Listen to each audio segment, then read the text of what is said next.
Money pay చేసే ప్రతి ఒక్కటి స్కామ్ కాదండి. సో, ఆ మనీ ఎందుకు పే చేస్తున్నామో తెలుసుకోకుండా మీరు పే చేస్తున్నారు చూసారా? అప్పుడు మాత్రం డెఫినెట్‌గా మీరు స్కామ్‌కే లోనవుతారు. ఎందుకు అంటే, మనం ఎందుకు పే చేస్తున్నాం, మనకి రిటర్న్‌లో ఎందుకు మనీ వస్తున్నాయి అని చెప్పి తెలిసినప్పుడు మీరసలు డబ్బులే కట్టరు. ఇక్కడ మేము చార్జ్ చేస్తుంది course fees. Okay. So, course fees మాకు 999 నుండి 15,000 వరకు ఉంటుందనమాట. సో, మేము ఇక్కడ డిజిటల్ స్కిల్స్ అనేది నేర్పించడం జరుగుతుంది. Like Meesho reselling, video editing, Amazon affiliate marketing, real estate, social media marketing, digital marketing, prompt engineering ఇలాగ దాదాపు 20 రకాల కోర్సెస్ అనేది మేము నేర్పించడం జరుగుతుందనమాట మా స్కార్వి ప్లాట్‌ఫామ్‌లో.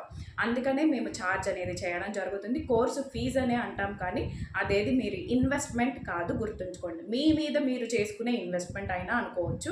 యెస్. ఇప్పుడైతే స్కార్వీలో ఆఫర్ అయితే నడుస్తుందనమాట. ఎవరైతే డిజిటల్ స్కిల్స్ త్రూ మనీ అనేది ఎర్న్ చేసుకుందాం అనుకుంటున్నారో ఇమ్మీడియేట్‌గా యాక్షన్ అయితే తీసేసుకోండి.